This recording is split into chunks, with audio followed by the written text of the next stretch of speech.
Hi friends, welcome back to Electronic Mechanic Malayalam. ഞാൻ സഞ്ജയ് മുഹമ്മദ്. വീട്ടിലേക്ക് ഒരു ഇൻവെർട്ടർ വാങ്ങുന്നതിന് മുന്നേ അറിഞ്ഞിരിക്കേണ്ട കാര്യങ്ങളെക്കുറിച്ചാണ് ഈ വീഡിയോയിൽ പറയുന്നത്.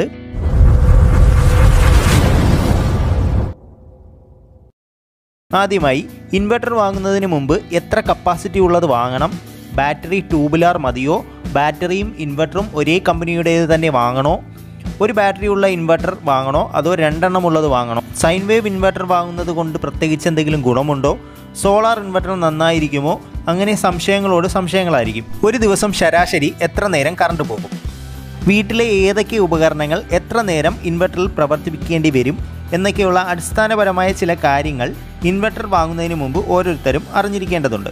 കാരണം ഓരോരുത്തരുടെയും സാഹചര്യം വ്യത്യസ്തമായിരിക്കുമല്ലോ. സാധാരണഗതിയിൽ പവർ കൂടുതൽ ഉപയോഗിക്കുന്ന ഹീറ്ററുകൾ, പമ്പ് സെറ്റുകൾ തുടങ്ങിയ ഇൻവെർട്ടറുകളിൽ ഉപയോഗിക്കാനാകില്ല.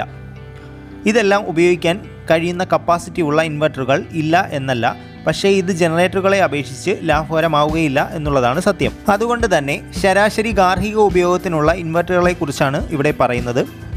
LED അല്ലെങ്കിൽ CFL ബൾബുകൾ, ട്യൂബ് ലൈറ്റുകൾ തുടങ്ങിയ ലൈറ്റിംഗ് ലോഡ്, പിന്നെ 2-3 ഫാനുകൾ, ഒരു ടെലിവിഷൻ, ചിലപ്പോൾ ഒരു കമ്പ്യൂട്ടർ, ഇത്രയൊക്കെ ആയിരിക്കും സാധാരണഗതിയിൽ കേരളത്തിലെ സാഹചര്യത്തിൽ ഒരു വീട്ടിലെ കറണ്ട് പോയാൽ ഇൻവെർട്ടർ ഉപയോഗിക്കേണ്ടി വരുന്ന ഉപകരണങ്ങൾ. ആദ്യം നമുക്ക് ലോഡ് കണക്ക് കൂട്ടാം. ഒരു LED ബൾബ് 10 മുതൽ 15 വാട്ട് വരെ, ഫാൻ ഒന്നിന് 60 മുതൽ 80 വാട്ട് വരെ, ടെലിവിഷൻ LED ആണെങ്കിൽ സ്ക്രീൻ സൈസിനനുസരിച്ച് 80 വാട്ട് വരെ. ഇതെല്ലാം കൂടി ഒന്ന് കൂട്ടി നോക്കുക. അതായത് നിങ്ങളുടെ വീട്ടിൽ 3 10 വാട്ട് LED ബൾബ്, ഒരു 60 വാട്ട് LED TV, 2 സീലിംഗ് ഫാനുകൾ 75 വാട്ടിൻ്റെ എന്നിവ കറണ്ട് പോകുന്ന സമയത്ത് പ്രവർത്തിപ്പിക്കാൻ ആഗ്രഹിക്കുന്നു എന്ന് കരുതുക.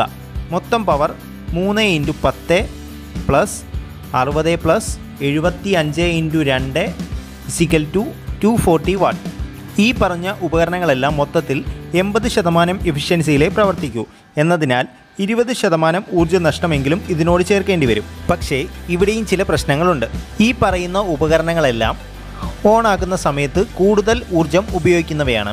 അതായത് LED TV ഒക്കെ 60 വാട്ടേ ഉള്ളൂ എങ്കിലും ഓണാക്കുന്ന ഏതാനും സെക്കൻഡുകളിൽ അത് 120 മുതൽ 150 വാട്ട് വരെയൊക്കെ പവർ ഉപയോഗിക്കുന്നു. പല ഉപകരണങ്ങളുടെയും കാര്യത്തിൽ ഈ സ്റ്റാർട്ടിംഗ് ലോഡിൽ വ്യത്യാസങ്ങൾ ഉണ്ടാകാം. അതിനാൽ ഈ ഒരു പ്രശ്നം കൂടി കണക്കിലെടുക്കേണ്ടതുണ്ട്.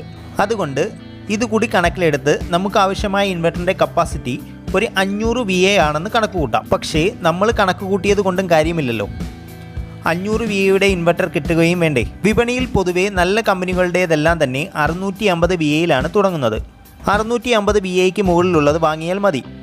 650 VAയും 850 900 VAയും ഇൻവെർട്ടറും തമ്മിൽ വിപണി വിലയിൽ കാര്യമായ വ്യത്യാസങ്ങളില്ലാത്തതിനാൽ വലുത് തന്നെ തിരഞ്ഞെടുക്കുന്നതാണ് നല്ലത്. ചില ഉപകരണങ്ങൾ അധിക നേരം ഉപയോഗിക്കേണ്ടി വരുമ്പോൾ ഇത് ഉപകാരപ്പെട്ടേക്കാം. ഇനി ഇൻവെർട്ടറുകൾ തന്നെ പലതരമുണ്ട്. Square wave inverter, quasi square wave inverter, sine wave inverter, ഇങ്ങനെയൊക്കെ പല പേരുകളിൽ കേട്ടിട്ടുണ്ടായിരിക്കുമല്ലോ. അപ്പോൾ അവിടെയും തിരഞ്ഞെടുപ്പ് എളുപ്പമാകുന്നു. ബാറ്ററിയിൽ പ്രവർത്തിക്കുമ്പോൾ ഇൻവെർട്ടറുകൾ നൽകുന്ന കറണ്ടിൻ്റെ സ്വഭാവത്തെ അനുസരിച്ചാണ് ഈ തരംതിരിവ്. നമ്മുടെ വീടുകളിൽ ഇലക്ട്രിസിറ്റി ബോർഡിൽ നിന്ന് ലഭിക്കുന്ന വൈദ്യുതി പ്യുവർ സൈൻ വേവ് ആണ്. പക്ഷേ ആദ്യകാലങ്ങളിൽ ഇൻവെർട്ടറുകൾക്ക് പ്യുവർ സൈൻ വേവ് നൽകാൻ കഴിഞ്ഞിരുന്നില്ല. പകരം സ്ക്വയർ വേവ് ആയിരുന്നു നൽകിയിരുന്നത്. സൈൻ വേവ് ഉണ്ടാക്കുന്നതിന് ചിലവേറിയ സർക്യൂട്ടുകൾ ഉപയോഗിക്കേണ്ടതായി വന്നിരുന്നു. പിന്നെ സാധാരണ ഇലക്ട്രിക് ബൾബും ഫാനും എല്ലാം പ്രവർത്തിപ്പിക്കാൻ പ്യുവർ സൈൻ വേവ് അത്യാവശ്യമല്ലായിരുന്നു. അതുകൊണ്ട് തന്നെ ചില പോരായ്മകളൊക്കെ ഉണ്ടായിരുന്നിട്ടും ഒരു അഡ്ജസ്റ്റ്മെൻറ്റ് എന്ന നിലയിൽ സ്ക്വയർ വേവ് ഇൻവെർട്ടറുകളും സ്ക്വയർ വേവിനെ ഒന്നുകൂടി മോഡിഫൈ ചെയ്ത സൈൻ വേവിനോട് ചേർന്ന് നിൽക്കുന്ന quasi square wave, step square wave തുടങ്ങിയ ഇൻവെർട്ടറുകളൊക്കെ വന്നു.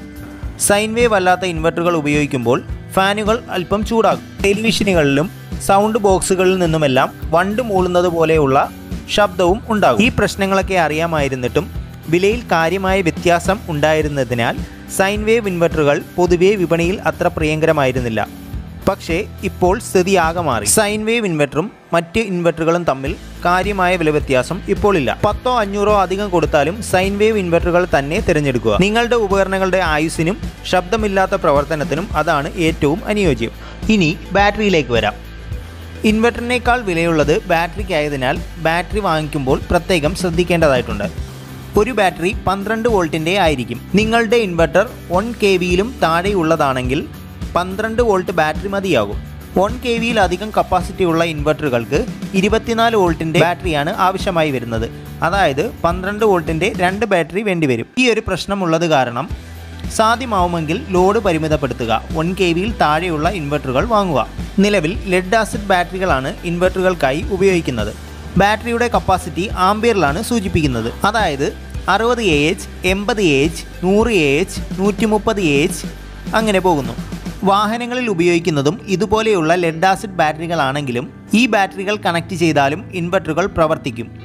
എങ്കിലും വാഹനങ്ങളുടെ ബാറ്ററികൾ ഇൻവെർട്ടറുകളിൽ ഉപയോഗിക്കാതിരിക്കുക. കാരണം രണ്ടിൻ്റെയും ഉപയോഗത്തിനനുസരിച്ചുള്ള രൂപകൽപ്പനകളിൽ വ്യത്യാസമുണ്ട്.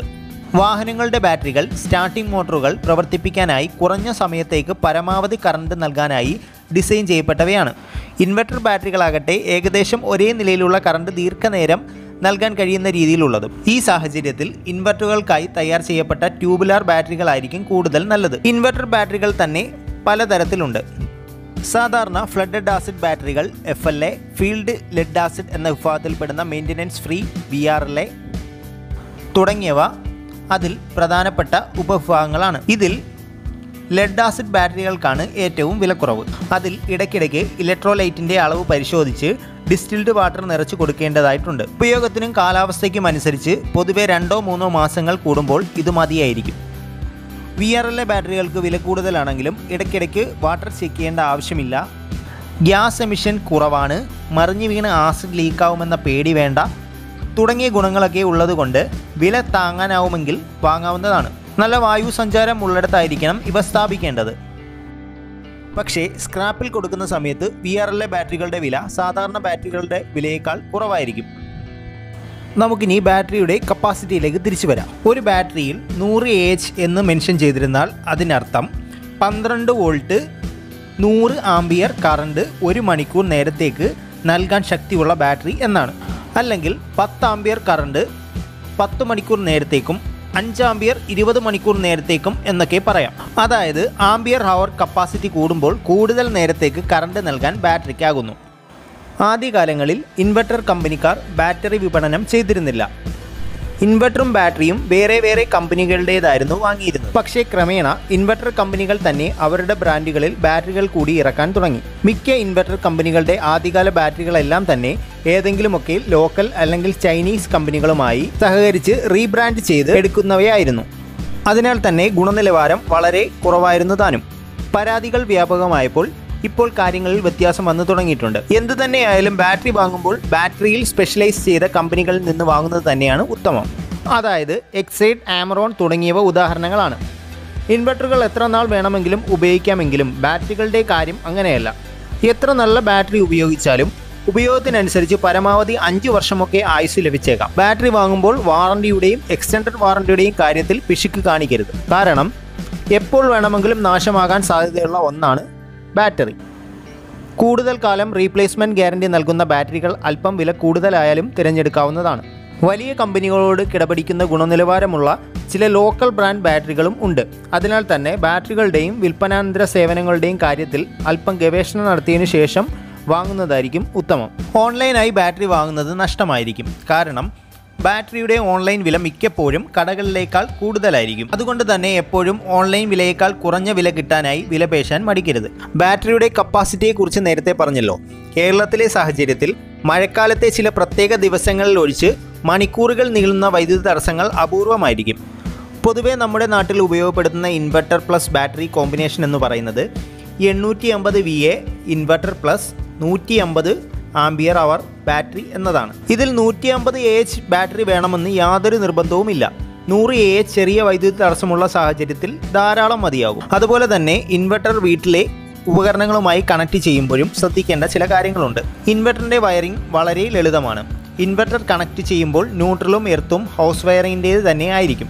അതുകൊണ്ട് തന്നെ ഒരൊറ്റ വയറിലൂടെ ഫേസ് മാത്രം ആവശ്യമായ ഉപകരണങ്ങളിലേക്ക് എത്തിച്ചാൽ മതിയാകും. ഇനി പുതിയ വീടുകൾ വെക്കുന്നവരാണെന്നുണ്ടെങ്കിൽ വീടുകളിൽ വയറിംഗ് ചെയ്യുമ്പോൾ ഇൻവെർട്ടറുകൾക്കായി ഒരു നല്ല ഗേജുള്ള വയർ എല്ലാ സ്വിച്ച് ബോർഡുകളെയും ബന്ധിപ്പിച്ചുകൊണ്ട് മുൻകൂട്ടി ഇട്ട് വെക്കുന്നത് നല്ലതായിരിക്കും. ഇതുകൊണ്ട് ഇൻവെർട്ടർ പിന്നീട് സ്ഥാപിക്കുമ്പോൾ പ്രത്യേകം വയറിംഗ് നടത്തേണ്ട ആവശ്യവും ലോഡ് തരം തിരിക്കുന്നതിനുള്ള വിഷമവും ഒഴിവാക്കാവുന്നതാണ്. ഇനി പ്രത്യേകം ശ്രദ്ധിക്കേണ്ട വേറൊരു കാര്യമാണ് ഇൻവെർട്ടറിൻ്റെ ബാക്കപ്പിനെ കുറിച്ച്. ഇൻവെർട്ടറുകളുടെ ബാക്കപ്പ് കൂട്ടാൻ ബാറ്ററി കൊണ്ട് മാത്രം സാധ്യമല്ല. ഇൻവെർട്ടറിൻ്റെ ഔട്ട്പുട്ടിൽ കൊടുക്കുന്ന ലോഡ് അതിലൊരു ഘടകമാണ്. ഇൻഡക്റ്റീവ് ലോഡുകൾ എത്രത്തോളം കുറച്ച് കൊടുക്കാമോ അത്രയും ബാക്കപ്പ് കൂടുതൽ നമുക്ക് കിട്ടുന്നതായിരിക്കും. ഇൻഡക്റ്റീവ് ലോഡ് എന്ന് പറയുമ്പോൾ ഫാൻ, മിക്സി മുതലായ മോട്ടറുകൾ ഒക്കെ ഇൻഡക്റ്റീവ് ലോഡിന് ഉദാഹരണങ്ങളാണ്. അപ്പോൾ ഫാനിൻ്റെ കാര്യം എടുക്കുകയാണെന്നുണ്ടെങ്കിൽ പഴയ മോഡൽ ഫാനുകൾ ഒഴിവാക്കി BLDC ബ്രഷ്ലെസ് DC ഫാനുകൾ ഉപയോഗിക്കുന്നത് അതിനൊരു പരിഹാരമാണ്. അതുപോലെ തന്നെ പഴയ മോഡൽ ഫ്രിഡ്ജുകൾ ഒഴിവാക്കി ഇൻവെർട്ടർ റെഫ്രിജറേറ്ററുകൾ ഉപയോഗിക്കുകയാണെങ്കിലും എനർജി സേവ് ചെയ്യാം. ഇത്രയുമൊക്കെയാണ് ഇൻവെർട്ടർ വാങ്ങാൻ ഉദ്ദേശിക്കുന്നവരും ഇൻവെർട്ടർ ഉപയോഗിക്കുന്നവരും അറിഞ്ഞിരിക്കേണ്ട കാര്യങ്ങൾ. ഈ വീഡിയോ എല്ലാവർക്കും ഇഷ്ടമായെന്ന് കരുതുന്നു. നിങ്ങളുടെ അഭിപ്രായങ്ങൾ കമൻറ്റായി രേഖപ്പെടുത്താവുന്നതാണ്. വീണ്ടും ഉപകാരപ്രദമായ മറ്റൊരു വീഡിയോയുമായി വരുന്നവരെ ഗുഡ് ബൈ.